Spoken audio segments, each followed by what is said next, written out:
you may have two types of listening. The first one is the traditional, which is you have the questions in front of you, okay? And you can see those questions. You listen, you read them before you listen. So when you listen, you are ready to answer the questions immediately. And most of these questions are multiple choice questions. Okay, so that's the first type of listening tasks. The question, sorry. Yeah, so the questions are already in front of you. So of course, you read the questions first and then listen and answer at the same time. This is the traditional one. However, be 100% sure that you will have the second type of the listening tasks, which is a little bit more difficult and it needs more concentration. Why? Because number two, okay, the questions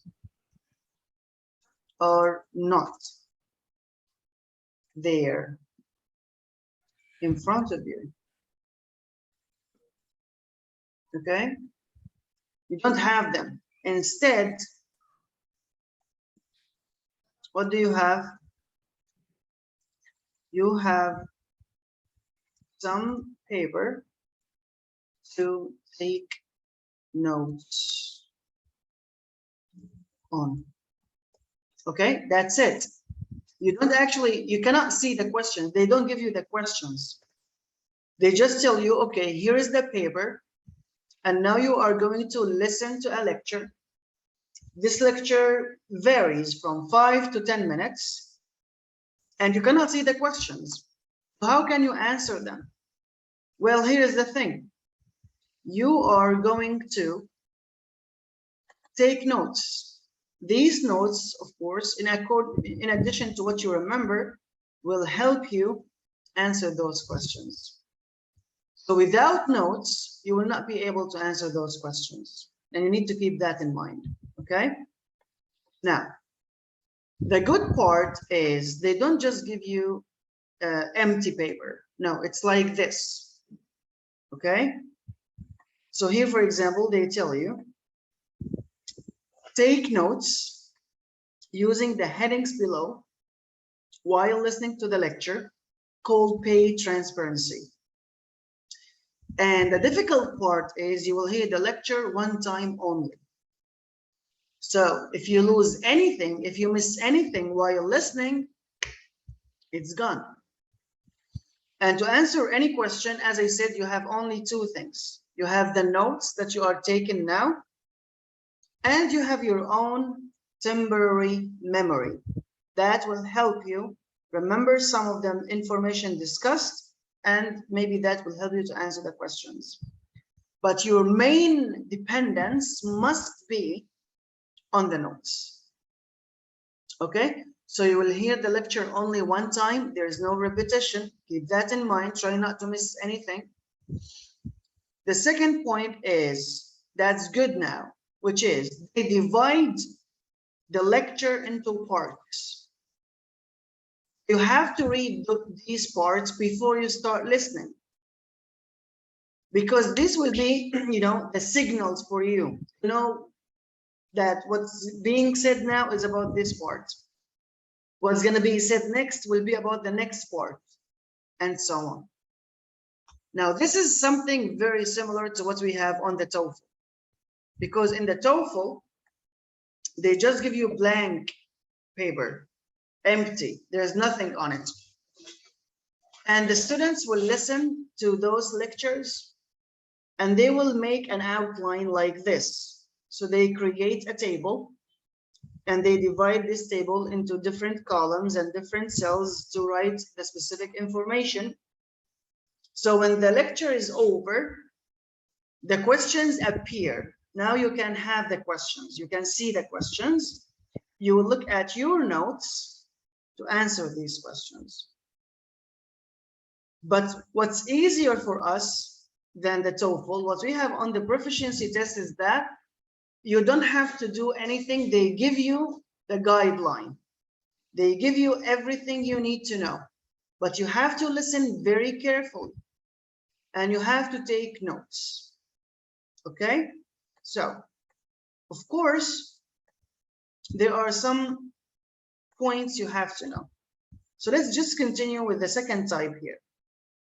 Okay, so we said in the second type of questions, you don't have the questions in front of you. Instead, you have some paper to take notes on.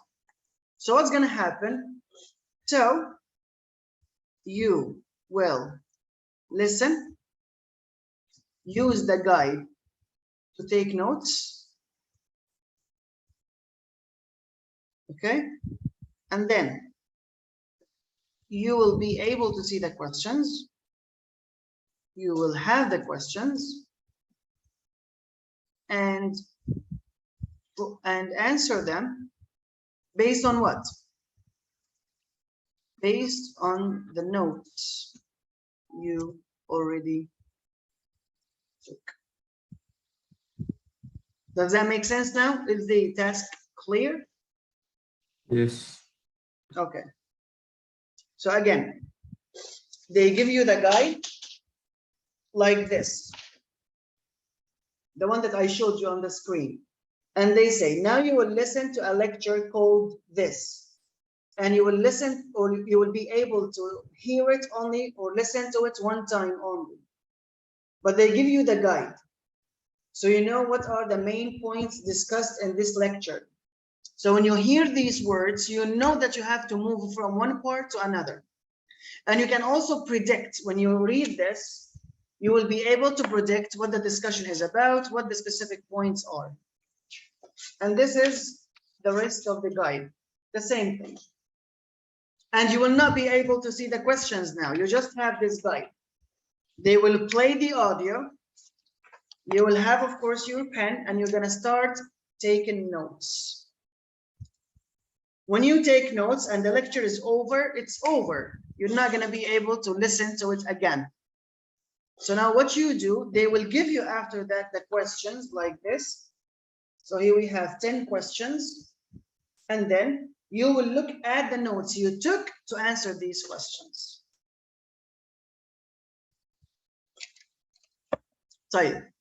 So what should we do? What are the rules? So here we're going to say proficiency test, listening section, taking notes.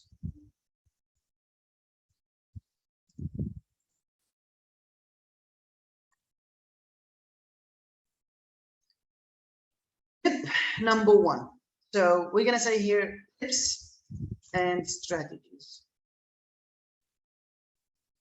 You have to keep those things in mind. Number one, never try to write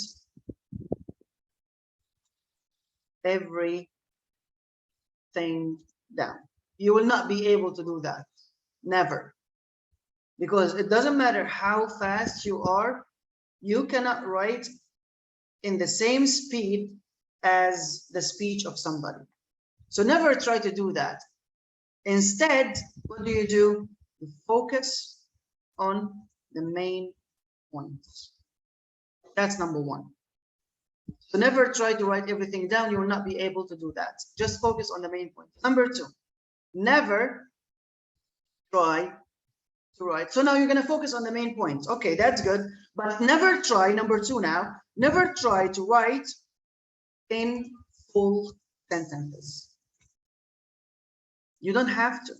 There's nobody who's watching your grammar and your spelling and your punctuation. You don't need full sentences. And again, you don't have time for that. So just phrases, ibarat. Okay, that's number two. So number one is different from number two. Number one is about the information. Don't write everything you hear. Number 2, now when you focus on the main points, don't write in full sentences, just write phrases. Number 3, use contractions and abbreviations.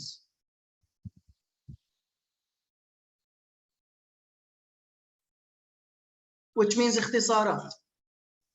Okay, and I'm gonna show you these abbreviations and how they work. Number 4, use symbols. رموز. I'm gonna show you these symbols. Number 5, make sure that you understand your handwriting. Many people, because they write very fast and they get everything they need, the lecture is over, and now I want to read my notes to answer the questions, and I cannot even understand my own handwriting. Why? Because I was writing very fast and I don't know what I did. That means that you're going to lose a lot of information. You're going to use a lot of answers. Okay. Number 6, the most important thing, never ignore your notes. Many people, after they take notes and everything, what do? When they go to answer the questions, they depend on their memory and they never look at their notes. So why did you take the notes? And if you don't take notes, you're going to lose a lot of information. You're going to miss a lot of things. You will not be able to remember every single detail, especially that the questions might be tricky. They will change words, they will change things, and you will get confused. These are the 6 most important things to keep in mind when you start taking notes on the listening. And of course, there is no need to mention that you cannot ignore taking notes. You have to take notes. Never say, I'll remember everything, I'll answer the questions. No, you have to take notes. So when you start taking notes, you have to keep in mind these things. Don't write everything down. You don't have to. And even if you can, information-wise, you don't have time to do that. So you just focus on the main points.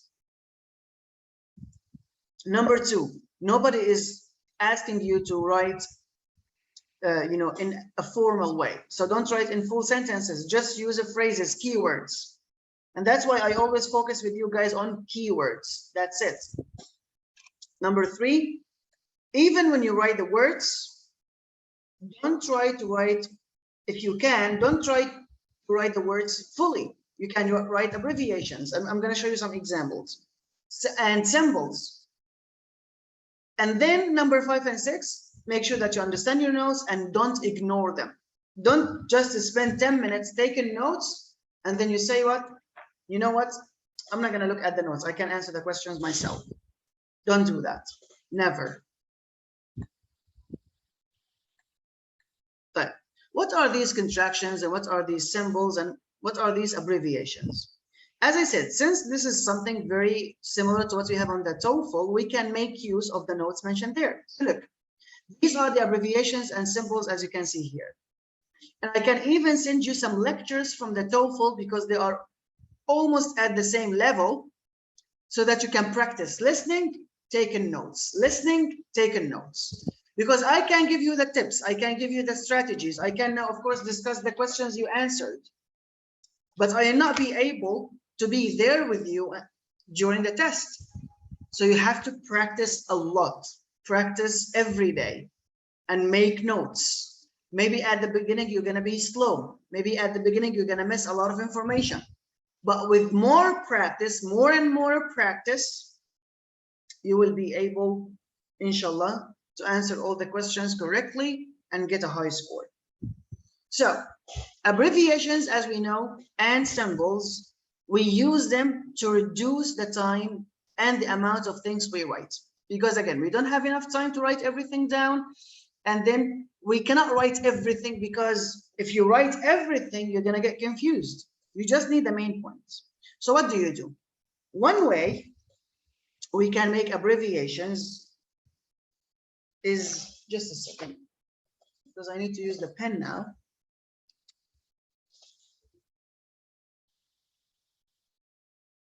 Okay. This is number one. Delete the ending of a word or use only the first syllable. For example, instead of writing topic, just write top. Listening, list, and so on. That's the first way. Just write the first syllable of the word, but of course, make sure that you understand, as we said, make sure that what top means, what list means, and so on. Number two, delete the vowels if it doesn't make you confused. For example, here we have discover. Now, because you don't have time, you can delete the vowels and just write discover. So when you read this, you will know that this means discover. It's not confusing. The same thing with the word people. You don't have to write the vowels because there are 3 vowels. Now, what can you write? People. That's it, people. Okay, the same thing, for example, with children. You don't have to write children like this, just children. That's it. It's not confusing. It saves you time and it saves you amount of writing. So number one, use the first syllable of the word. Number two, delete the vowels. Make sure that it doesn't confuse you if you do so. Number three, use initials. Like instead of writing homework, HW. Instead of writing main points, MPS. So these are 3 different ways, guys, that you can use when you take notes so that you don't write a lot of things and that you still have time to do so. Okay? That's it. That's what you need to know before you start doing the listening section. And they will tell you, because we said we have 2 types. If it's the first type, they will just give you the questions and they will tell you, listen and answer. So of course, in that situation, make sure that you read the questions and the answer choices before you even listen, because you will not be able to listen and read and answer at the same time. So you read the questions first to understand what these questions are about, what the options are about, and how they are different. And then you listen and you answer. That's it. But when they don't give you the questions and they give you the note guide, then you know that you will not be able to see the questions first. So you have to read the headlines to be able to understand what the main topic is, what the specific points are, and then take notes while you are listening. Does that make sense? Is everything clear? Yes. So now we are going to practice that together on the test that you did. And I hope that you try doing that. I know that you already answered the questions, but try to take notes while you are listening to this, okay? So I'm not sure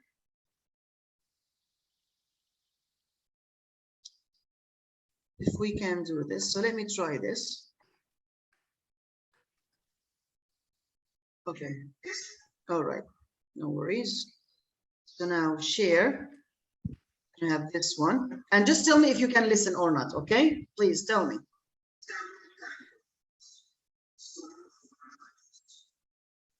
Can you hear? No. No.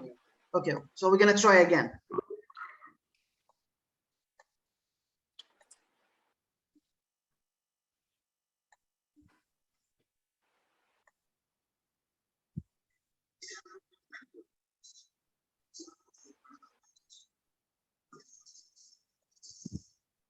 June 8th, 2017, listening.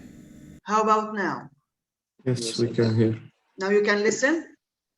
Yes. Perfect. So while we are listening,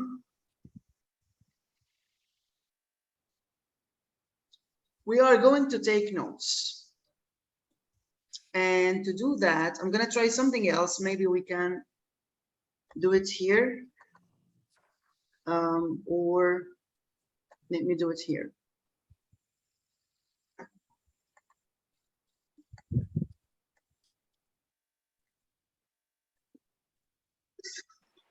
Can you hear anything now?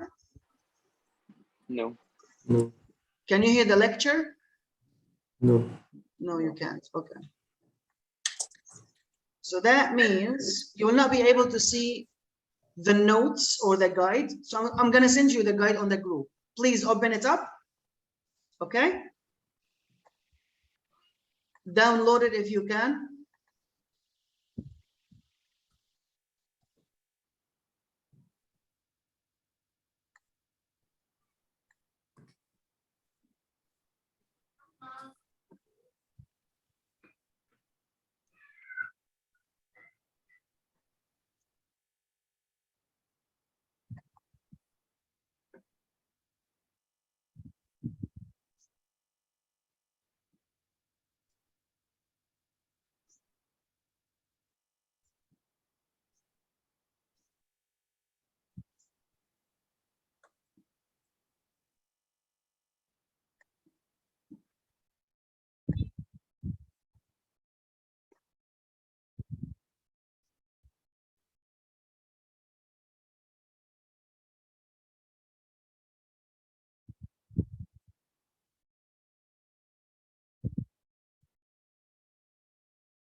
Did you receive the PDF?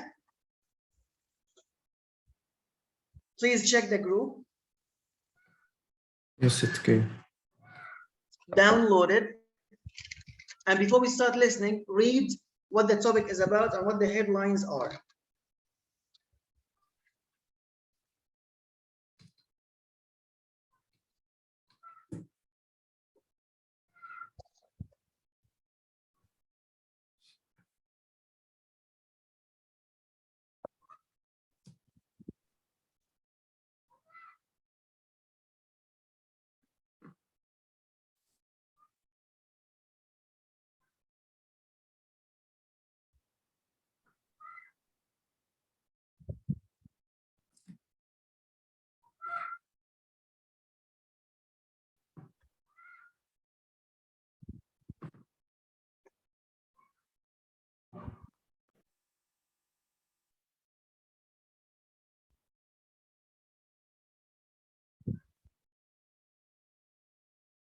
Did you read them?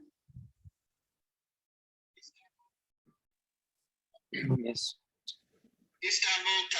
We're gonna try something else. Since I have my phone, I'll play the audio on my phone and I'm gonna keep the notes here. If you can hear well and everything is fine, you tell me and we do that. If not, then we're gonna ignore the guide. We can write it on the paper.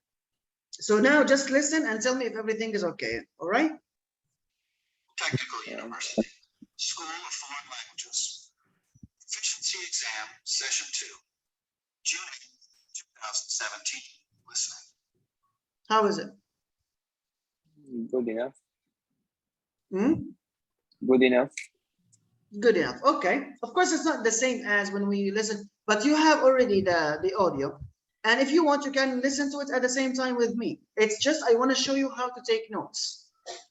So if you have your phone or you have another device, you can play the audio on. That's also perfect. It's just I want to show you how to listen and take notes at the same time. So we already know that the lecture is about pay transparency, and we know that we're going to listen only one time. And now we start with the introduction, why you should know how much your colleagues are paid. Let's see how we do that. Pay transparency. How much do you get paid? Think of the amount. Say it out loud. How much do you think the person sitting next to you gets paid? And how much do you think the person sitting at the desk next to you at work gets paid? Do you know? Should you know? It's a little uncomfortable for me to keep asking these questions, but admit it.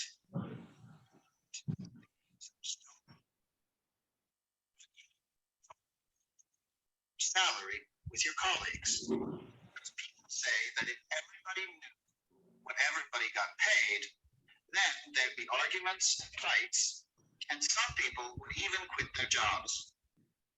However, it's not true. TC is actually their jobs. Today, I'm going to show you that openness, secrecy, prevents arguments, and keeps people from leaving their jobs. Explain the concept in transparency. Some information about the effects of non-transparency and openness about salaries and companies. Let's start by defining pay transparency. Pay transparency is sharing salary information openly within a company. Transparency. Of the companies. Every country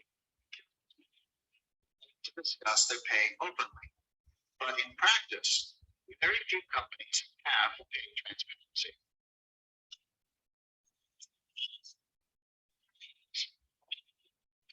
To discuss their salaries with people.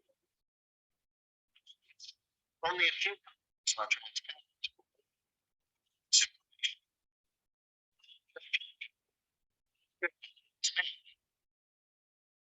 Let's take a look at what happens when there's no pay transparency. From a couple of decades ago,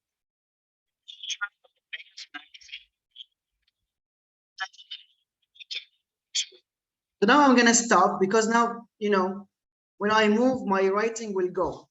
But as you can see now, he said a lot of things. Actually, if we're going to look at what he said in a written way, he said all of that. He said all of that. Does that mean that I have to write the whole thing? Of course not. Look what I wrote here. He started by asking questions. How much do you get paid? How much do you think the person next to you get paid? Think about your colleague at work and how much he or she gets paid. This is an introduction. You don't have to write anything. But the first thing that we know that he said, I feel uncomfortable to ask, but I want to know. And if people, they say that if people knew, that will create problems, but that's wrong. And that's why I wrote the two X's here to say that this idea is wrong. The main idea here is that, so look, as people, we feel uncomfortable to ask others about how much they get, but actually everybody wants to know. And the idea now is, of course, this is not zero, it should be slash.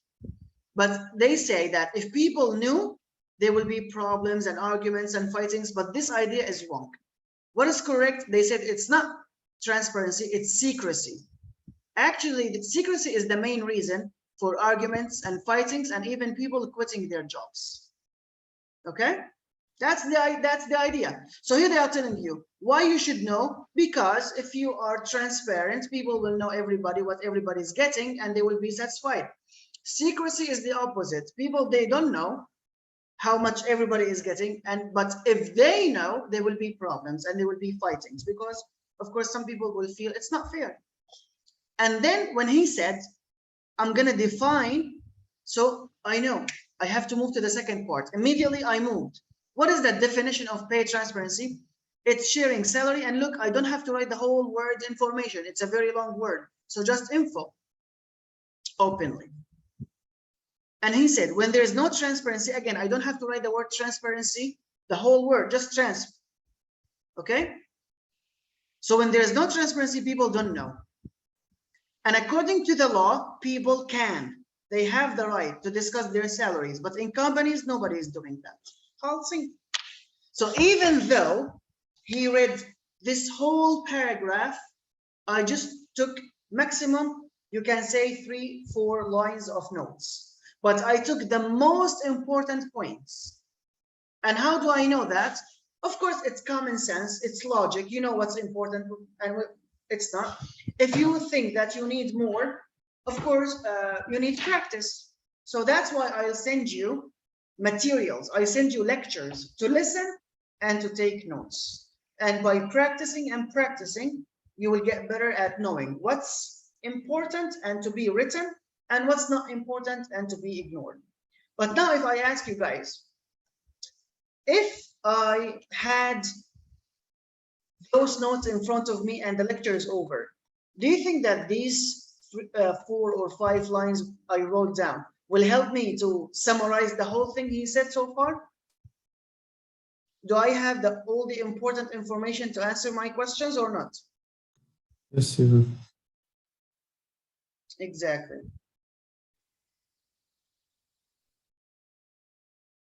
So that's what you are supposed to do.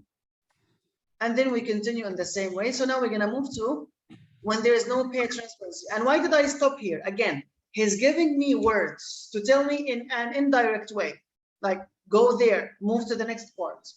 Okay? Let's see. Know what their colleagues make. Now, let's take a look at what happens when there is no pay transparency. So these are the words. He said, let's take a look at what happens when there's no pay transparency. You know now that you need to move from the previous section to this one. Let's continue. But the pen wasn't writing well, and that's why I moved from using the normal pen to the text writing.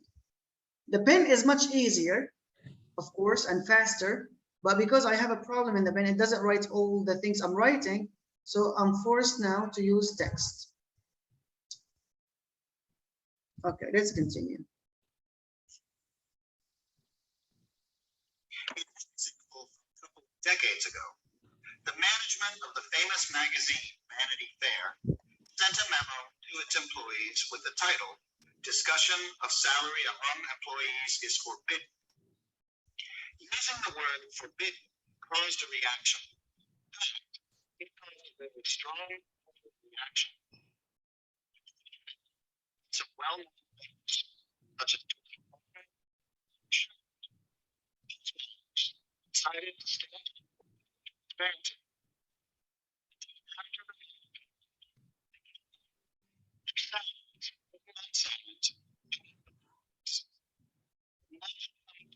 Salary written across your chest for all to see.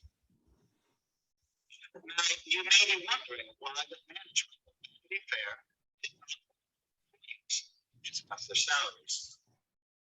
The main reason that companies do not want their employees discussing their wages is that pay secrecy saves management a lot of money. You see, keeping salaries secret leads to what economists call information asymmetry. This is a situation where one party has much more information than the other in a negotiation. During hiring or promotion or annual raise discussions, employers can use that secrecy to their advantage. They can pay one person much less money than another, even though they are doing the same job. As you can see, information asymmetry leads to very different salaries for the same job. Although pay secrecy may have some advantages for companies, the negative effects are much greater. Someone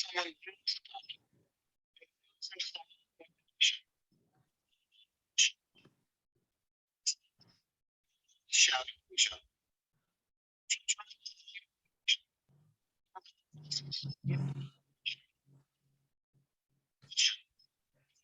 Asymmetry leads to dissatisfied employees. Here's what often happens. Most employees have no idea how their pay compares to their colleagues' pay.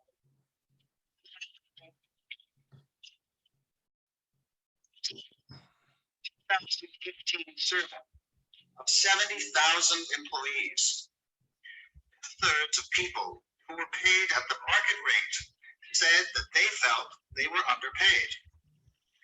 2 out of 3 employees felt cheated, even though they were getting an average wage. So what happens as a result? Said that they were doing a job.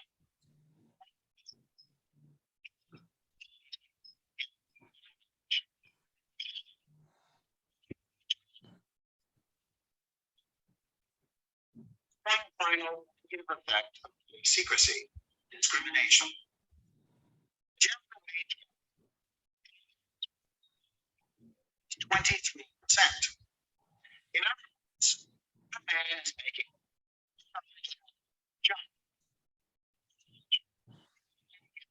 $7.70 per hour to do the same job. If there is pay secrecy, it is easy to hide this type of discrimination. Now, let's look at what happens when we get rid of pay secrecy. The first thing that happens is that people feel uncomfortable. Letting others know their salary generally makes people feel uncomfortable, but is it less uncomfortable than always wondering if they're being paid unfairly? This is the best way to guarantee fairness. So people shouldn't let their uncomfortable feelings get in the way of fairer pay in their workplace. Another positive thing that will take place is less arguing. Let me tell you the story of Dane Atkinson. Dane is an entrepreneur. Okay, so of course, as you can see now again, these are the notes for all this part that we have covered so far. So these are all the examples. The Vanity Fair magazine, they said discussion of salary is forbidden. So X says they cannot discuss their salaries. So there was a negative reaction and a strong reaction. Some famous writers, they said no to this policy, and they wrote their salaries on their chest, of course, with a card for everybody to see. And then he said, so why the company made it forbidden? Because it saves the company a lot of money. And he moved to talk now about the information asymmetry, that companies, of course, have more information about their salaries than the employees. So they will give different employees different salaries. And this is good for the company, but it also can be bad. And that's the negative effects. People feel uncomfortable. But when there's openness, we have a positive effect, that people feel that they are fairly paid. And then he was talking about the negative effects again here. If people knew, because if the main policy is secrecy, nobody knows. And if suddenly somebody knows by mistake, there will be shouting, fighting, arguments. And he says, if you hide the information and then it's known, it will be a disaster. And most people don't know how much everybody is getting paid, so they will get little salaries. And then he mentioned the survey that 2/3 of the people feel that they are underrated and 1/3 feel they are cheated. Although they are taking average, they're not taking a low salary. They are taking the average salary, the acceptable salary. It's fair.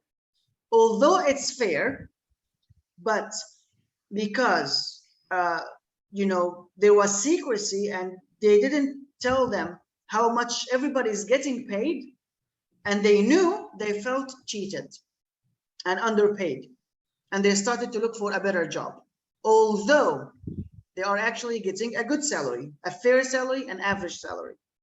The second point he talked about was the gender gap in pay, and women get 23% less than men, and then we have discrimination.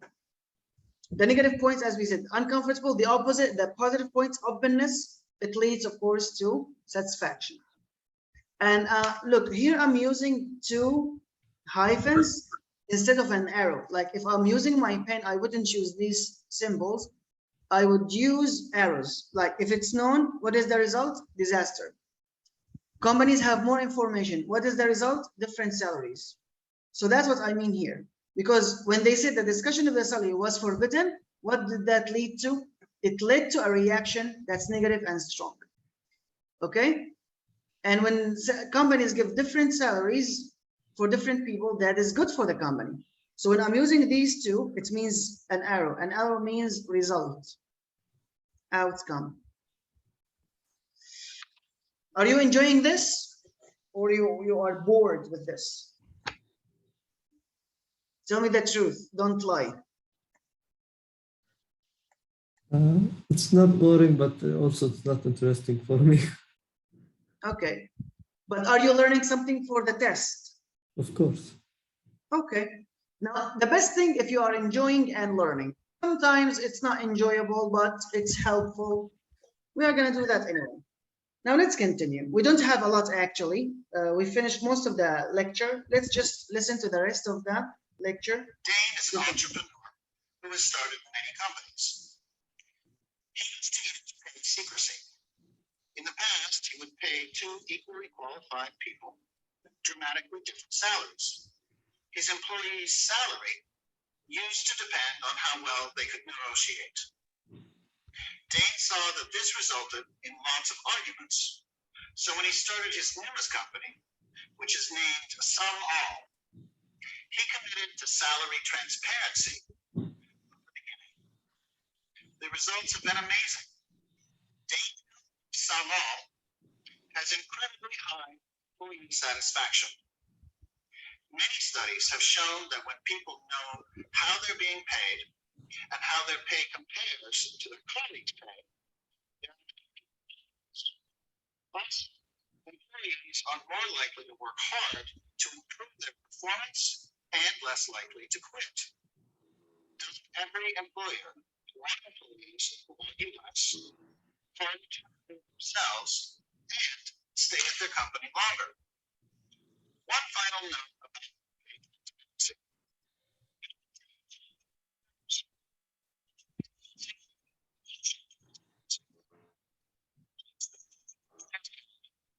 salaries for the whole world to see. On the other hand, which are partially transparent, salary information inside the company. Both full transparency and partial transparency usually have a positive influence on worker satisfaction. In both systems, the important factor is that the company formula for calculating pay is clear. If people know why one colleague is paid more and another is paid less, then employees are generally more satisfied. Finally, I want to encourage you to take action. If you are a manager and have the about pay, it's time to move forward. Also, if you are simply an employee and don't have that authority, it's time to stand up for your rights.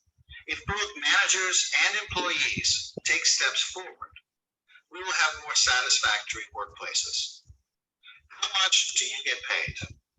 And how does that compare to the people you work with? You should know, and so should they. And it's done. Pulsing. So the two forms of pay, as you know, the full and the partial. The full show these companies show their salaries to the whole world. The partial just inside the company, but they are both positive because the salary formula, how the salary is calculated, is clear, and of course that will lead to more people satisfaction. The final suggestion was to take action. If you are a manager, start openness and work using the pay transparency policy. If you are not a manager, if you are an employee, stand up for your rights. That's it. And after that, now when you took all your notes, they will tell you, okay, now keep your notes with you, but now you're going to answer the questions. And now we can discuss the questions that we have.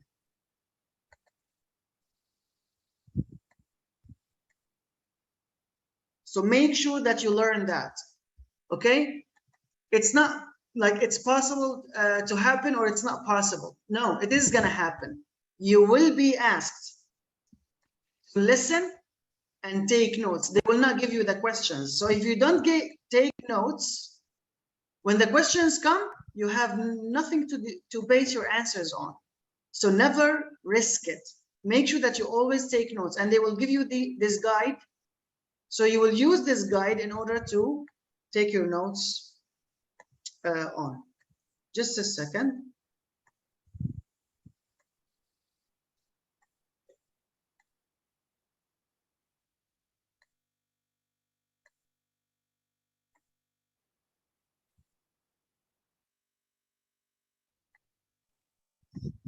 Okay, here it is.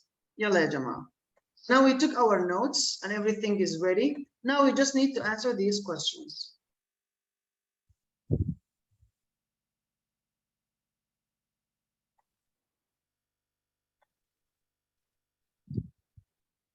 Just a second. So the first question, the lecturer says, of course, look, before that, they say here, so they give you the question paper and they say, answer the questions using your notes from the lecture called Pay Transparency. So the lecturer says that openness about salaries, it leads to what? First of all, before we answer this question, guys, do you think that openness about salaries leads to something positive or negative? Positive. Positive. So what do we do? Immediately, we know that, for example, B is wrong, uncomfortableness and more arguments, right? More interesting employee discussions, but more people quitting their jobs? No. So I know that B and D are definitely wrong because they are both negative. And I know that openness is something positive. So what is it? Better negotiation skills or fewer arguments and fewer people leaving their jobs? Tell me now, guys, what do you think? Is it A or is it C? C. Okay, that's it. But remember, if you don't have your notes, you cannot remember everything here. We took notes and that's why we remembered. Now, the lecture states that law limits the rights of workers to talk about their pay in many countries. Now, if you remember, we said for the law, everybody is allowed to talk about their salaries and they can discuss them openly. But in reality or in practice, companies, very few companies that do that. So now they are saying the laws limit the rights of workers to talk about their pay. Is that correct? No. No, so A is wrong. Laws in almost every country give workers the right to discuss their pay openly. What do you think of this one? Correct. It is correct. So the answer here is B. Question number 3.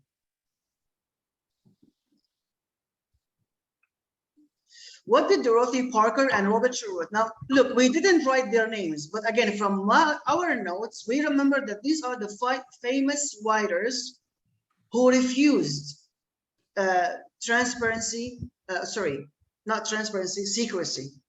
So let's see, what did they do when their employer said they could not discuss their pay openly? They quit their jobs.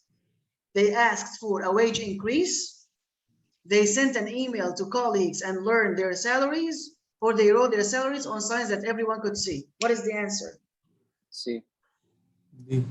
They sent an email to colleagues and learned their salaries. What did we say? We said they wrote their salaries on their chests, okay, using cards or signs. So actually the answer is D.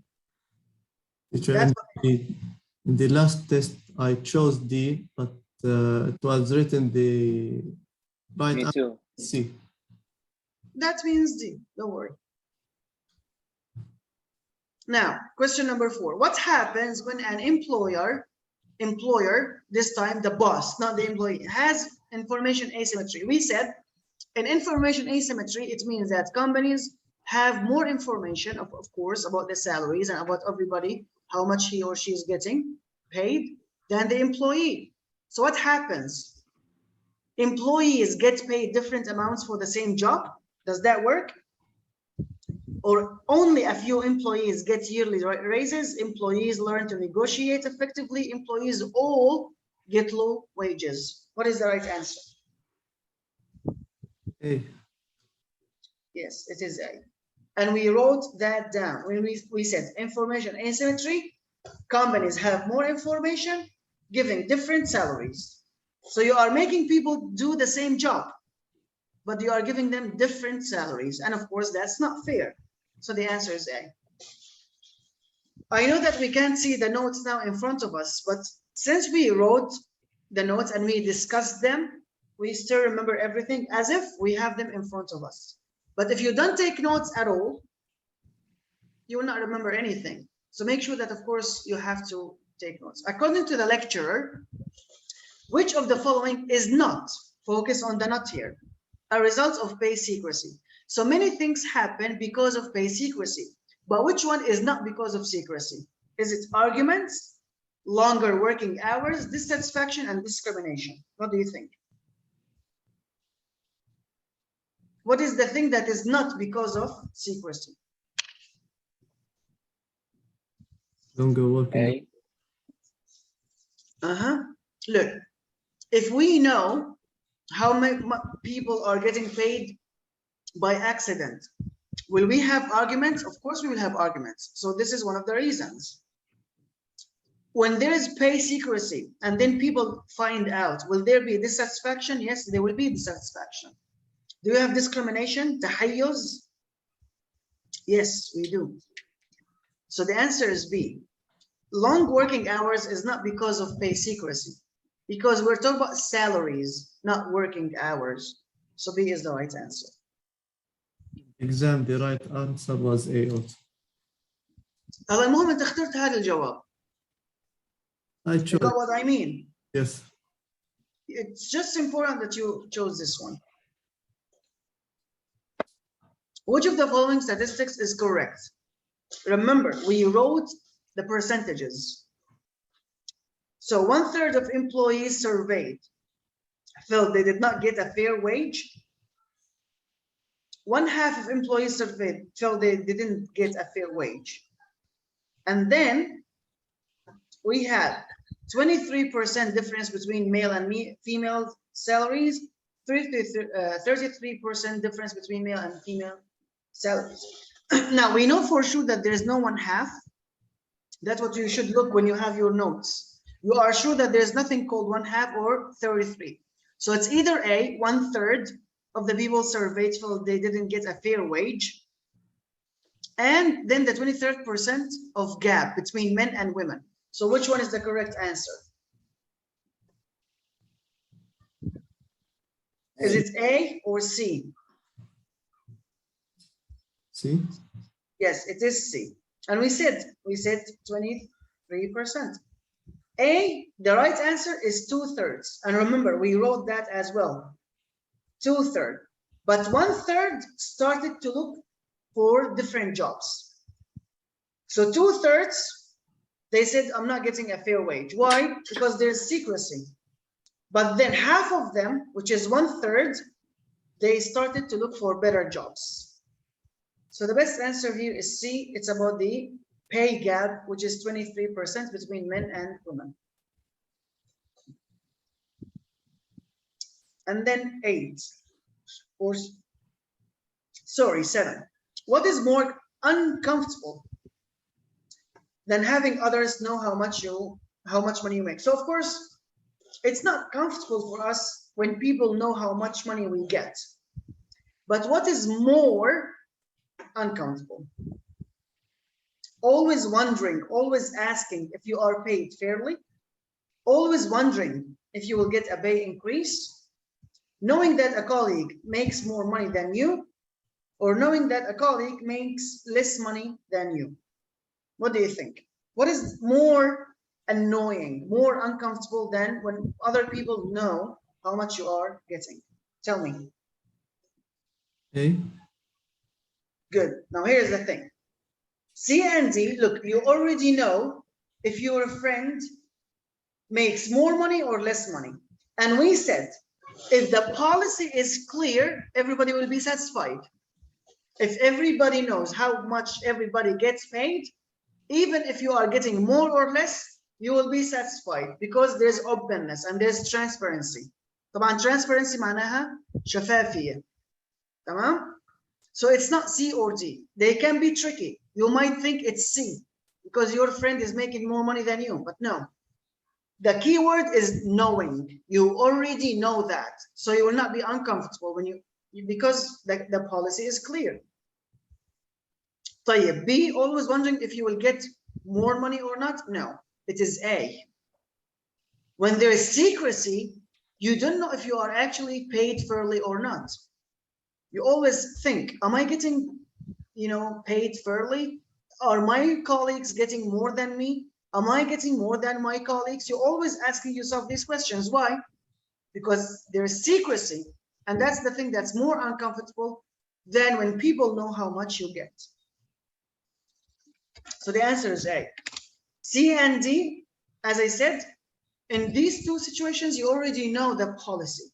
So that will not be uncomfortable, as we said. If there is openness, everybody will be satisfied. So there's no uncomfortableness here. So the answer is A. Okay, 8. The lecturer states that compared to employees at a typical company, employees at Samol. Now we use the Samol example to talk about Dave Atkinson. Now Dave, he started using secrecy. He didn't want people to know how much everybody is getting paid. But when he learned that there are many disadvantages, he opened a new company called Samol, and he used openness. And we said the results were amazing, and everybody was satisfied, and people were working harder, etc. So now they are telling us, when we compare these people who are working at this company to the people who are working in a typical company, so these people at this company, they will argue more? No. Remember, there is transparency in this example. So they will do less to improve performance, or they will do more? More. They will work harder, as we said. So A and B are wrong. They will work longer hours? Maybe. But what about C? Remain with the company longer? Yes. They will not leave the company. They will not quit their jobs. They will stay with this company. So what about working longer hours? We didn't say that. We said they will work harder, and that's B. And we said there will be no arguments. There will be no fightings, and that's mentioned in A. But we didn't say that they will stay longer every day to work. No, they will work harder. So the answer is C, not D. That can be tricky. Be careful. 9 and 10. When the lecturer talks about how companies carry out pay transparency, he says that full pay transparency is better. Partial pay transparency is better, because we talked about 2 forms. Remember, the full and the partial. Neither full nor partial works well. Both can work well. What do you think? Both can work. Good. We said that both are positive. Both will lead to more satisfaction. The last question. Which group or groups of people does the lecturer say should take steps? Remember that we said you should take action. Is it the officials, the employers, the officials and the employees, or the managers and employees? Yahya? B, only employers. Man, B. when we wrote the last part, we said you have to take action. And he said, if you are a manager, start using the policy of pay transparency. And we wrote that down. And then we wrote, if you are an employee, stand up for your rights. يعني دافع عن حقوقك. Stand up for your rights. So actually it's D, both managers and employees. And we wrote that down. It was in our notes. And that's how we know that the answer is D. Agreed? Okay. إذا يا جماعة ركزوا معي. من عدد التست اللي رح تعملوه الأسبوع الجاي، رح أبعت لكم. أول شيء لازم تبعتوا لي إيميلاتكم. بتريدوا على الجروب بتريدوا على الخاص. بس حصرا الإيميل لازم يكون جيميل. يعني مو هوت ميل ولا أوتلوك ولا أي شيء ثاني. الإيميل تبعكم لازم يكون جيميل. باخذ الجيميل تبعكم ببعث لكم الرابط تدخلوا عليه بتلاقوا ملفات. في ملفات كلها lectures وبعدين في أسئلة. فأنت لازم تسمع وتعمل نوتس. تسمع وتعمل نوتس. طبعا مستوى التوفل أصعب شوي مشان ما تتضايقوا. البروفيشنسي أكيد أسهل بس مو بكتير. يعني مثلا إذا التوفل صعوبته 10 من 10 مثلا، البروفيشنسي هو 8 من 10. ففي فرق في المستوى ولكن يعني فرق بسيط. فأنتوا رح تنزلوا هاي الفيديوهات، تحملوا الملفات، بعدين لما تعملوا براكتس تسمعوا الصوت. طبعا بالتوفل ما مقسمين الليكتشر لهيك أجزاء، أنتوا رح تقسموا. فرح ابعت لكم الصفحات اللي بتفهمكم شلون لازم تقسموا الصفحة لأجزاء مختلفة. بناء عليه بتسمعوا وبتاخذوا نوتس وبتحلوا الأسئلة. وممكن ما أشير معكم تبع التوفل، ممكن أشير معكم just more practice test حتى لو ما رح نناقشهم مع بعض، بس بغرض إنه أنتم تستمروا بتعملوا practice listen and take notes, listen and take notes. And I actually prefer that to do this one, the proficiency. أحسن ما أعطيكم شيء توفل أصعب وممكن أسئلة شوي مختلفة، ولذلك الأفضل إن شاء الله راح أشير معكم ملفات Proficiency بتنزل الأوديو وبتنزل الأوراق تبع النوتس وبتطبعهم عشان لما تعمل براكتس يكون مطابق بشكل حقيقي وتام للي راح تعمله في التست. فرجاء بتنزل الملفات PDF، بتروح بتطبعهم. لما بدك تسمع ما بتشوف الأسئلة أبدا، ما بصير تشوف الأسئلة، بتشغل الأوديو وبتحط قدامك هذا الجايد اللي كتبنا مثل عليه النوتس وبتبلش تكتب نوتس. خلصت المحاضرة بتوقف، بتحط النوتس قدامك وبعدين بتجيب جنبهم الأسئلة وبتحل. اتفقنا؟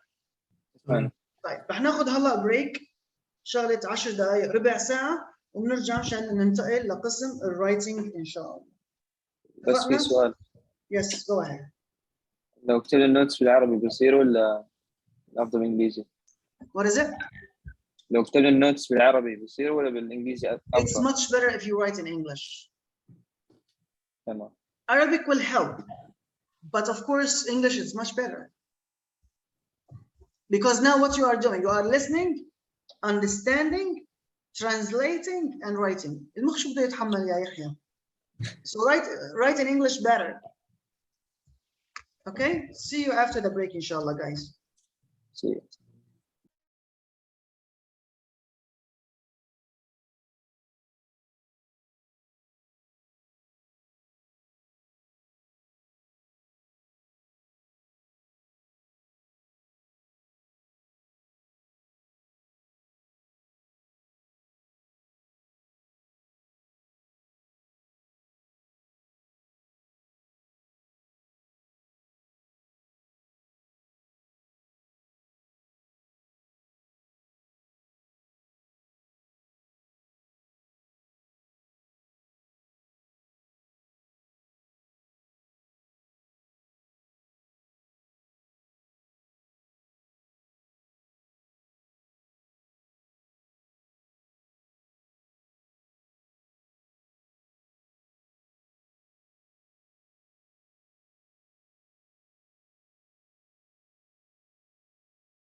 يلا يا جماعة, we are back.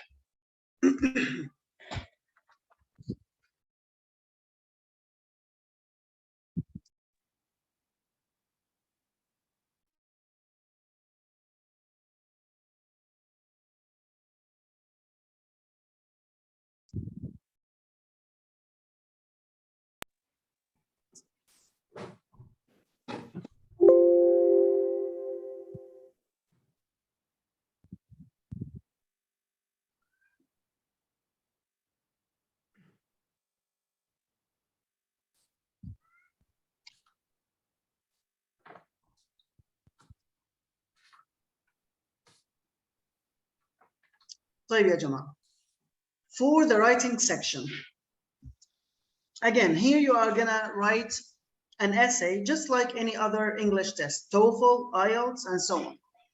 But here, things are a little bit easier. Why? How does that make this task easier? First of all, they tell you that we need an introduction, so that's one paragraph. We need 2 body paragraphs, and then we have a concluding paragraph. So you know that you have to write 4 paragraphs.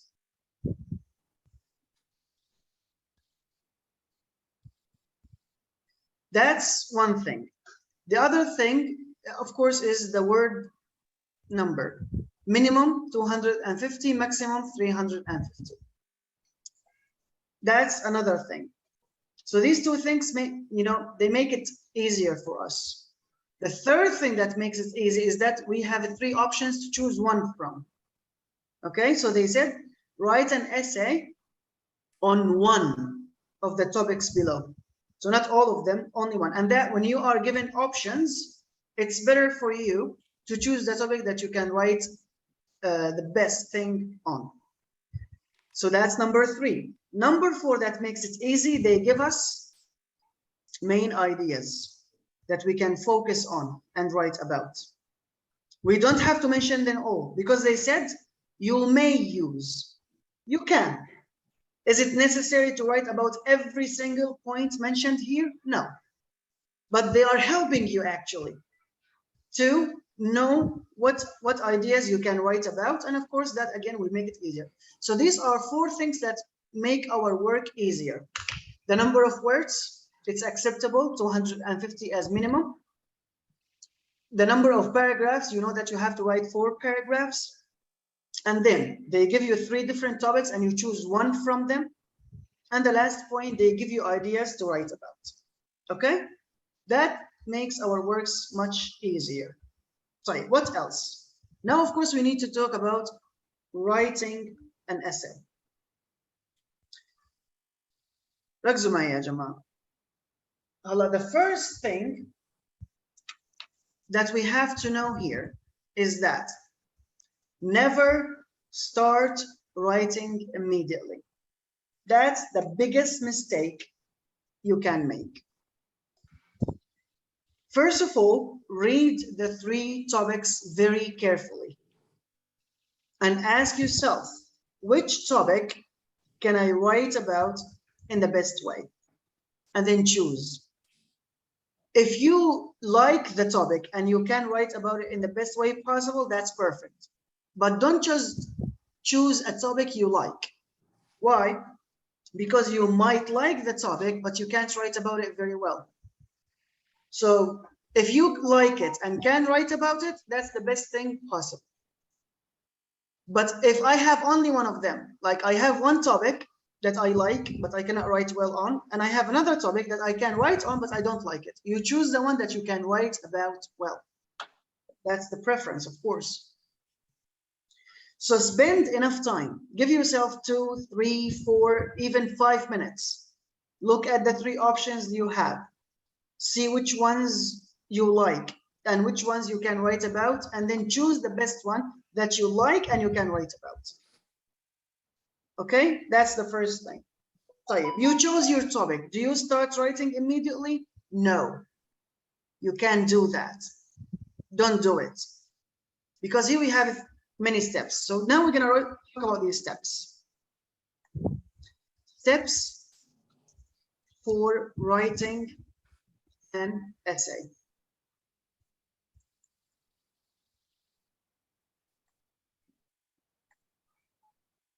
Step number 1, as we said, choose your topic carefully.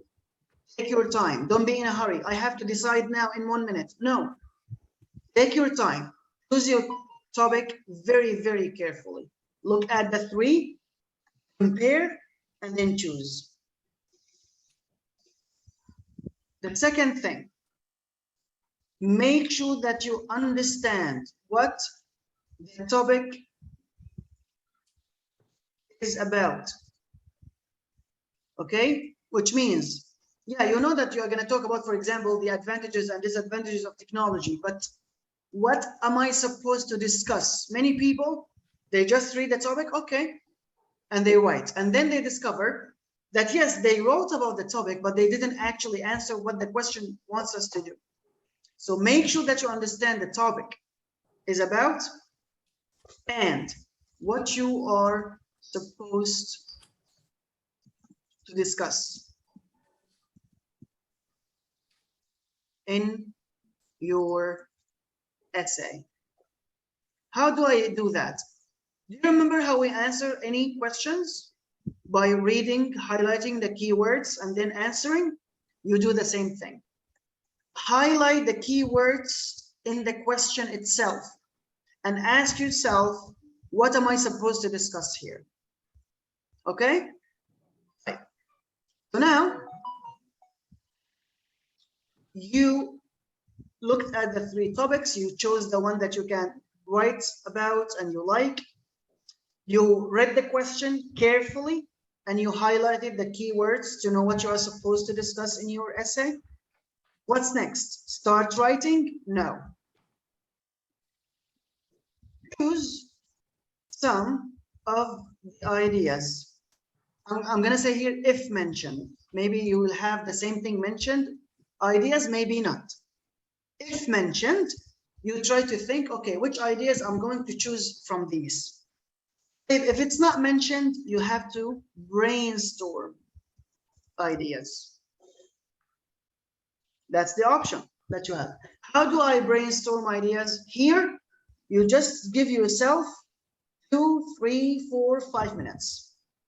And you allow your brain to come up with as many related ideas to this topic as possible.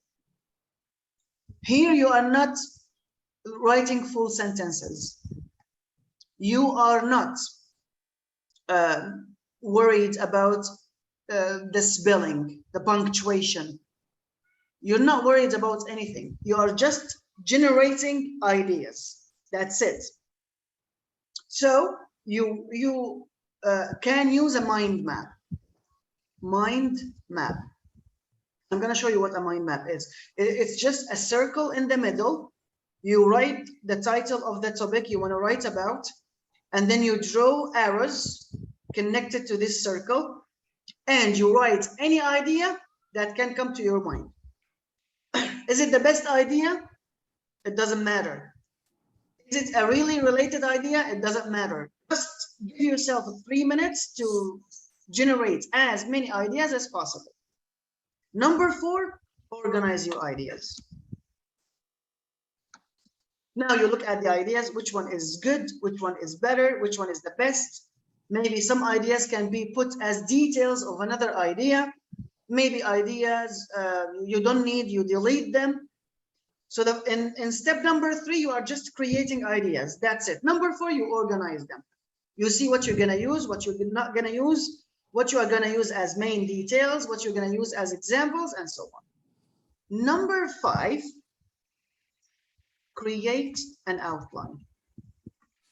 I know that we have a lot of steps, but they are very necessary because the writing itself, it will maximum take you 10 minutes. Why do people spend 30 minutes and then they cannot write a whole essay? Because they don't think about what they're going to write. They start writing and they stop and they think and then they write and then they delete and then they change. Don't do that to yourself. If I have 30 minutes, I'll give this process here, let's say 15 minutes.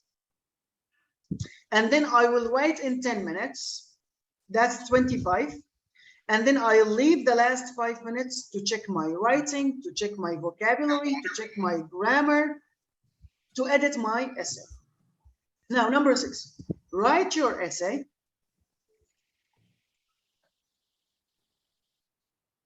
When you are done, the last step, edit, proofread, and edit your essay, which means if you have any changes necessary, you make these changes. If you have to delete, add, correct, now you have that time to do that. So for example, choose your care. I'm just going to give you examples. Take maximum of 3 minutes. Choose your topic carefully. Take 1 minute to read the question and highlight the keywords. Okay? Brainstorm for maximum, I'm giving you the maximum, for maximum of 5 minutes.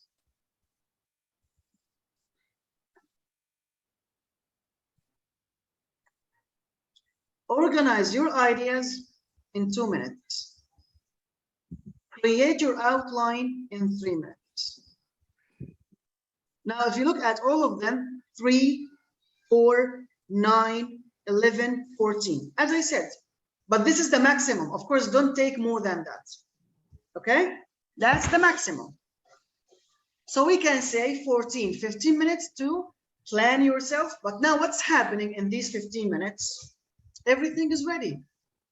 Everything is organized. Now you just need to hold your pen and start writing your essay. But take from 10 to maximum, as I said, 15 minutes, not more than that, of course. And then take 10 minutes to write the essay.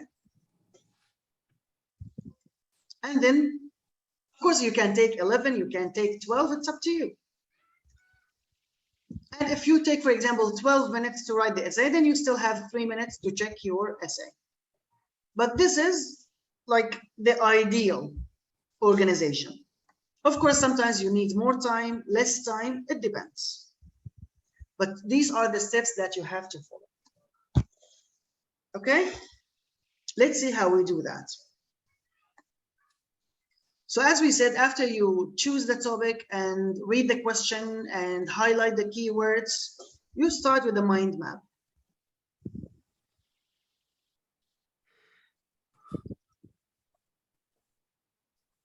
So for this mind map, as I said, you have, of course, a blank paper, empty, nothing on it.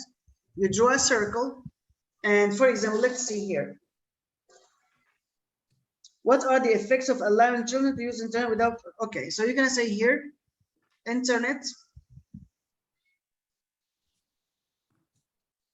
for children without, let me just fix the whole thing. I don't know why it's not writing. Here.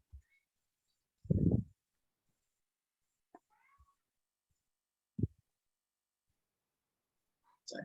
Like this? No, not like this. That's not good, is it? Sorry. Like this. Okay. And you say internet. It's not writing. For children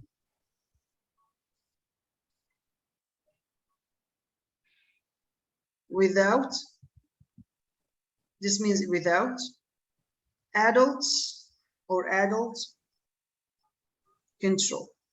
That's the topic. And of course, you are talking about the effects. And you have, and again, if you have ideas, you can choose it from. If you don't, you think, you brainstorm, you create ideas, and you do this. And you write your ideas here. For example, sleep. They will not have, and you write here, not enough sleep. Not enough sleep, this is related to health. So maybe I can make the health main idea. And one of the details for health is enough sleep. So you're gonna write one paragraph talking about the health effects. And you're gonna say, for example, you're gonna start your paragraph like this. Allowing children to use the internet for long hours a day without adult control can lead to many health problems for children. That's your main idea of the paragraph. You need details. For example, when students spend a lot of time using the internet, they will not be able to sleep enough. Not being able to sleep enough will affect their health. They will not be able to perform well. They will feel tired the next day. You give all the details you can. But now you are just creating ideas, okay? طيب. For example, obesity, which means being fat. I can also take this one, and that's why I'm telling you, don't think about anything now, just put these ideas. But later you will notice that you can take obesity and sleep under health, right? So the main idea is the bad effects of the internet on the health of these children. And then you take obesity and sleep as two specific details to support the main idea. And then here you have family relationships. And here you have friends. Again, maybe you can take them together and put them under social relationships and as the main idea. And then you mention the friends and the family as supporting details for this main idea. For example, for me, these are the ideas that I'm going to focus on. We said that we're going to have two body paragraphs, right? So in one, I'll discuss health. In the second one, I'm going to discuss social relationships. How am I going to support my point of view about health? I'm going to mention not getting enough sleep and how it will make the children tired. They go to school, they cannot perform well. And the second one, I'm going to talk about obesity. When they spend a lot of time sitting there and maybe they will eat fast food and junk food, that will lead to their obesity and so on and so forth. And then in my second paragraph, I'm going to talk about social relationships and how using the internet will keep these children isolated from their surroundings. So first of all, that will affect their family relationship because they will not spend enough time together. And then I'm going to talk about friends. These students will not be able to have real friends. Maybe they will have online friends, but they are not the same as real friends to go out and do activities. Call, sing. That's it. That's the mind map. But remember, if you don't have the ideas here to support you and help you, you need to think of the ideas yourself. And then we move from the mind map to the organization. I already organized here, by the way. How did I organize? I took the sleep and obesity to the health part. I took the family relationships and friends to the social part. So I read the question carefully. I chose it.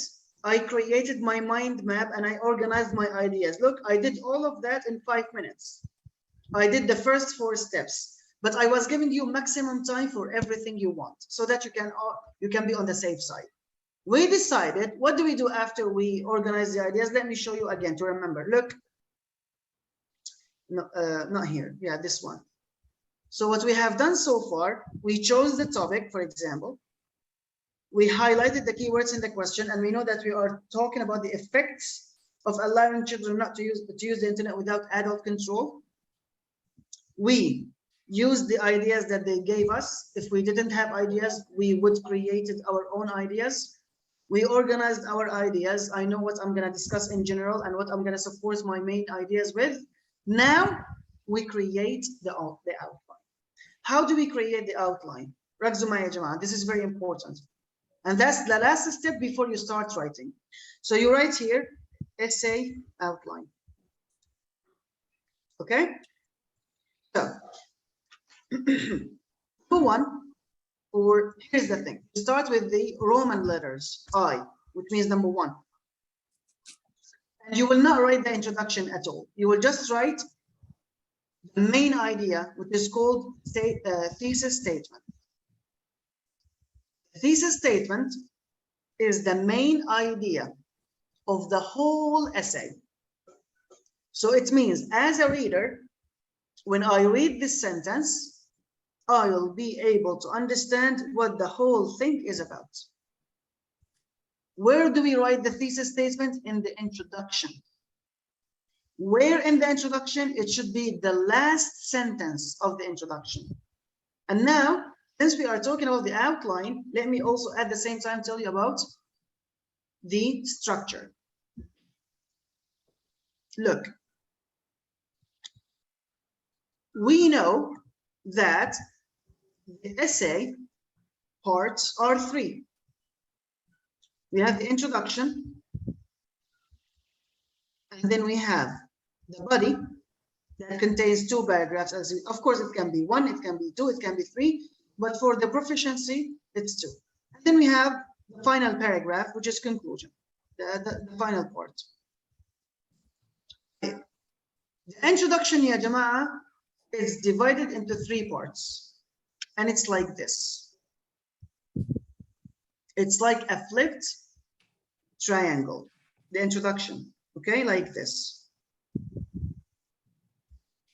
You start with general background information.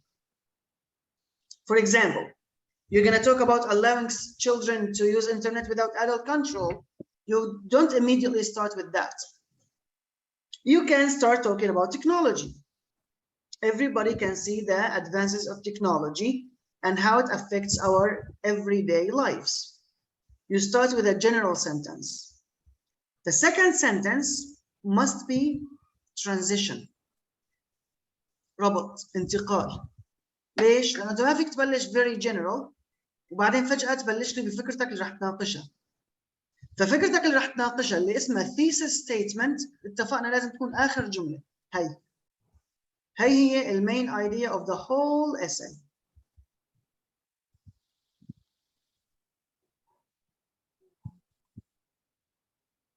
تمام؟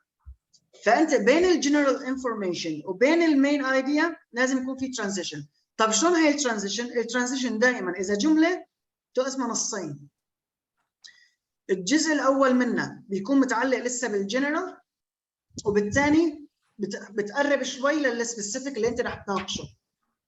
يعني مثلا مثل ما قلنا everybody can see the advances that are happening in technology and the effects that we can deal with, or the effects of that on our everyday lives. طب شلون بدك تعمل transition؟ بتقول one of the main areas of technology is the internet, which can be used positively or negatively. فأنت قربت أكثر. بعدين أنت مثلا برأيك إنه رح تحكي عن هذا إنه شيء نيجاتيف، بتقول most of the people who or مثلا بتقول إنه one of the age groups that are affected the most by using the internet for a long time is children, especially without adult control. These main effects are، وبعدين بتذكر أنت النقطتين، مثلا health negative effects on the children's health and their social relationships. خالصين. هاي المقدمة تبعك. إذا المقدمة لازم تكون من بين، شوفوا minimum 3 sentences maximum 4، ما تكتب أكثر من هيك الانترودكشن. ولازم تعرف إنه فكرتك الأساسية اللي راح تناقشها هي أصلاً بتحكي عن رأيك بالإضافة للأفكار الرئيسية اللي أنت اخترتها. أوكي؟ وين هي بتكتبها؟ لازم تكون في آخر جملة في الانترودكشن. طب شو بدي أكتب قبلها؟ بتبلش بجملة واحدة very general، الثانية بتقرب أكثر، الثالثة بتكتب فيها المين ايديا. حسيت حالك محتاج وحدة رابعة عادي اكتب وحدة رابعة، بس المهم المين ايديا تكون آخر جملة. اتفقنا؟ مثل ما عملنا هلا. Everybody can see the advances of technology nowadays and its effects on our everyday lives. Using the internet is one of the most common areas for technology.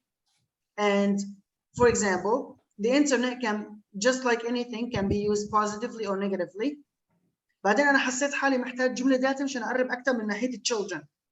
One of the most affected groups of people, from using the internet is children, especially without adult control. These effects are mainly about, as we said, health and social relationships. فأنت في المين ايديا عم تفهمني إنه يا جماعة كل الإساي اللي عم نكتبها راح تحكي عن المين effects of technology أو the internet on the students' health and social relationships. خالصين. فأنا كقارئ as a reader, without reading the whole thing, I know exactly what you're talking about. So you need to make your main idea very clear. Okay, guys? That's the introduction. فأنت لما قبل ما تكتب وعم تعمل الأوتلاين، شو بتعمل بهذا الأوتلاين؟ بس بتكتب بالfirst part الثيسس statement. شو هي الثيسس statement مثل ما قلنا؟ هي المين idea of the essay. أنت بالأوتلاين بس بتكتب الجملة اللي هي الثيسس statement. That's it. بعدين طيب كتبتها، شو بتعمل بالأوتلاين؟ تنتقل بقى ل first body paragraph. تكتب رقم 2 لأنه هذا الباراجراف نمبر 2. وبتكتب أول شيء التوبيك سنتنس. شو هي التوبيك سنتنس؟ هي المين ايديا for أو المين idea of this paragraph only. لأنه أنت المين idea خلاص كتبتها، بس المين idea إلها تفاصيل، وهالتفاصيل في عندي two main ideas. فبكتب التوبيك سنتنس في الأوتلاين، بعدين شو بعمل؟ هي المين idea بدها تفاصيل. بعد ما تكتب أنت التوبيك سنتنس شو بتكتب مثلا؟ شوف إنه مثلا first using أو مثلا when children. أنا عم بكتب outline معكم الآن. okay? When children use the internet for a long time every day, their health will get affected adversely, negatively. فهي التوبيك سنتنس، هي المين ايديا تبع هذه الباراجراف. بعدين بدك تدعمها، شو بتقول؟ تكتب بس هيك. واحد، قلنا not getting enough sleep. بس هون بقى ما بتكتب لا جمل ولا عبارات.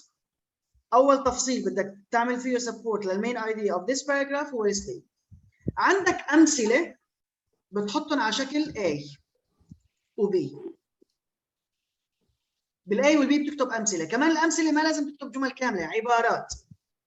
تمام؟ not getting enough sleep مثلا تكتب affect school performance.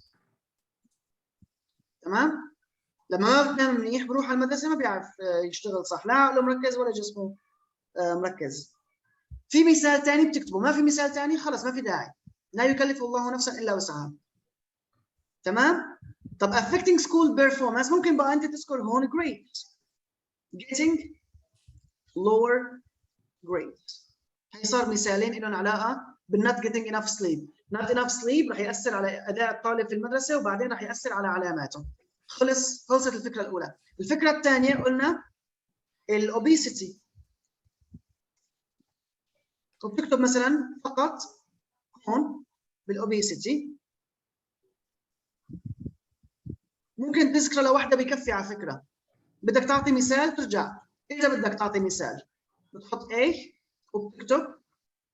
ممكن تحكي مثلا diseases مثلا will be more likely، هدول children will be more likely to get diseases or to be sick، اللي بدك اياه. وعندك مثال ثاني بتكتبه، ما عندك قلت لك ما في داعي. بس انا هيك هلا خططت للباراجراف الاول كله. عارفين المين ايديا تبعي عم تحكي عن الهيلث، بعدين تفاصيل، وحده لها علاقه بالسليب ووحده لها علاقه بالاوبيسيتي اللي رح تجيب على الاولاد امراض. الامر الثاني هلا بقى انت رح تنتقل للباراجراف اللي بعده، صح؟ شو بتعمل؟ ترجع للارقام الرومانيه، بتحط 1 2 3 وبتكتب كمان التوبيك سنتنس، الفكره الرئيسيه تبع هاد الباراجراف.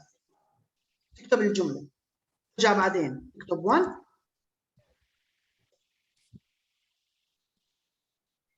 عليها امثله، حط A مثالك الاول، B مثالك الثاني، وهيك بتكون خلصت.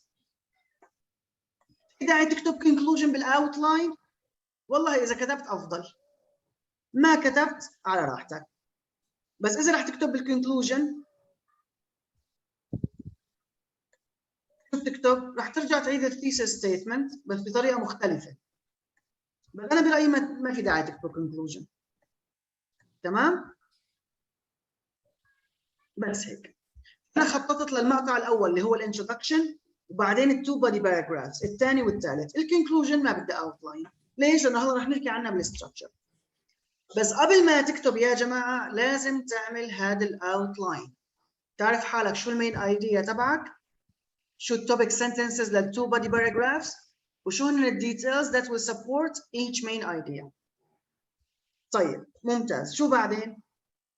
هلا البادي باراجراف اتفقنا شو معناتها الستركتشر تبعه، نفس اللي كتبته انت بالاوتلاين، ما في اي شيء جديد. وهالمره ما راح يكون شكله مثل الانترودكشن اكيد. فانت مثلا خلينا استخدم القلم، انت عندك هون البادي باراجراف، طبعا عندك اثنين بس الاثنين نفس الستركتشر. اول جمله بتكتبها بالبادي باراجراف سواء الاول او الثاني او العاشر هي التوبيك سنتنس، الجمله اللي رح تحكي عن الفكره الاساسيه تبع هذه الباراجراف. بعدين بتذكر الديتيلز 1، عندك امثله بتكتبهم A و B، بعدين فكرتك الثانيه A و B اذا موجود امثله. بس شلون بقى؟ اكيد هالمره بدك تركز على الجمل، تكتب جمل صحيحه، الفاعل، الفعل، المفعول به، الكتابه لازم تكون السبيلنج تبعي، كاتب الكلمات بالاحرف الصحيحه، مستخدم فواصل ونقط، اموري تمام. يعني انت بس عم تنقل الافكار اللي حطيتها بالاوتلاين لجمل كامله صحيحه قواعديا كتابيا وبالترقيم فقط. ولذلك عم بقول لكم صحيح انا رح اقضي 15 دقيقه لسه ما بكون كتبت ولا كلمه، بس افكاري تمام، افكاري منظمه، افكاري مرتبه، عارفين حالي شو بدي اكتب. فبهال10 دقائق بس انت عم تكتب اللي انت اصلا مخطط له بمراعاه مثل ما قلنا الفوكابولري الصح، الجرامر الصح، والبنكتويشن الصح. جينا على الكونكلوجن، طبعا بالباراجراف الثاني بتعمل نفس الترتيب تبع الاول، ما في شيء جديد بس افكار مختلفه طبعا. طب شو بسوي بالكونكلوجن؟ الكونكلوجن إلى يا جماعه 3 عناصر وفينا نختصرهم بعنصرين. اول شيء خلينا استخدم التكست افضل من البن، مثل ما بتعرفوا للاسف البن عم يعذبني في الكتاب. شو لازم انا اكتب في الكونكلوجن؟ طبعا الكونكلوجن كمان بتكتب فيها 3 جمل ماكسيموم. اول شيء اول عنصر هو restatement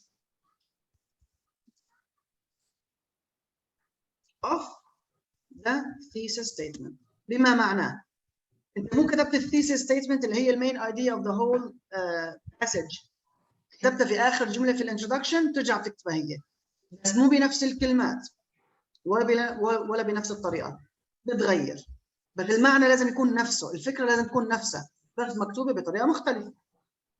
الثاني هو انت بتعمل summary of the main points. شو هن المين points مثلا بالتطبيق العملي اللي هلا نحن حكينا عنهم؟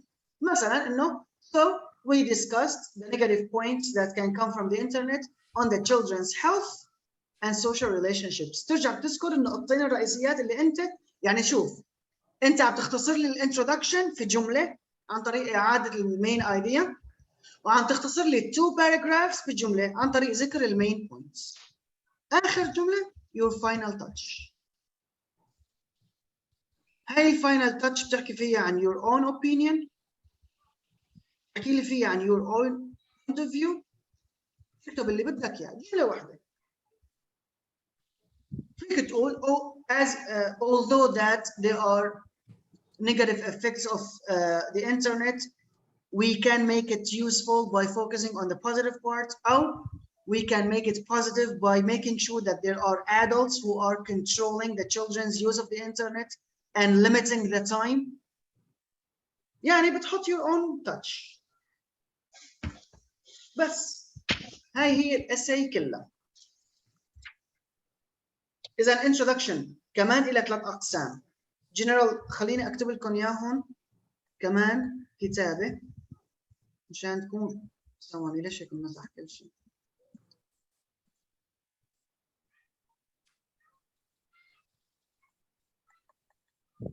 بيمسح ما راح نمسحه، بس انه خلص مكتوب قدامكم انه الانترودكشن بتبلش بجمله general information، بعدين شوي شوي بتقرب transition لتوصل بعدين لاخر جمله بتحط فيها فكرتك الرئيسيه اللي شي رح تناقشه. بعدين بالبودي باراجراف، بكل باراجراف الجمله الاولى حصرا لازم تكون فكرتك الرئيسيه عن الباراجراف هذا، بعدين supporting detail، بعدين examples، بعدين another supporting detail، بعدين examples. ترجع بتعيد الحكي في السكند بودي باراجراف، تجي بعدين على الكونكلوجن تختصر لي الانترودكشن عن طريق اعاده صياغه المين ايديا، بتذكر لي النقطتين الرئيسيات اللي ذكرتهم في التو بودي باراجرافز، وبعدين اخر شيء تكتب جمله بتحط فيها your own touch. وهيك بتطلع الاساي منظمه مرتبه صحيحه. حتى بعدين لما يشوفوا عندك اخطاء في القواعد، اخطاء في الكتابه، اخطاء في علامات الترقيم، ما راح يروحوا لك كثير علامات اذا افكارك ثابته وواضحه ومرتبه. لانه اهم شيء المحتوى، بعد المحتوى بتبين اللغه تبعيتك في القراءه والقواعد والى اخره. اذا اتبعنا هي الخطوات اللي اتفقنا عليها كلياتنا باذن الله، طبعا بدكم تدريب مثل الليسننج، مثل الجرامر، مثل اي شيء ثاني. فالان حسام ما بعثت لي ايميلك، بعثت لي الايميل تبعك؟ لا لسه ببعث. يا ريت تبعتوا على الجروب مشان تشوفوا معنا مس دانيا بتشير معكم رابط، تدخلوا بتلاقوا فيه تستات زياده عن اللي رح نعمله مع بعض مشان تعملوا عليهم براكتس. فمع البراكتس، وطبعا لما بتعملوا براكتس ما شرط بس تختاروا موضوع، ممكن تكتبوا عن كل المواضيع. اذا معكم وقت كل ما تدربنا اكثر كل ما هو افضل. فانت بتتبع هاي الخطوات. طيب واللي كتبتوه في التست انا رح اصححه وابعث لكم علامتكم واكتب لكم ملاحظات عن اخطاء. انت تمام؟ حسام انت كتبت اساي ولا لا؟ بالتست. ويحيى؟ كتبت بس شو اسمه ما تحت الوقت ابدا.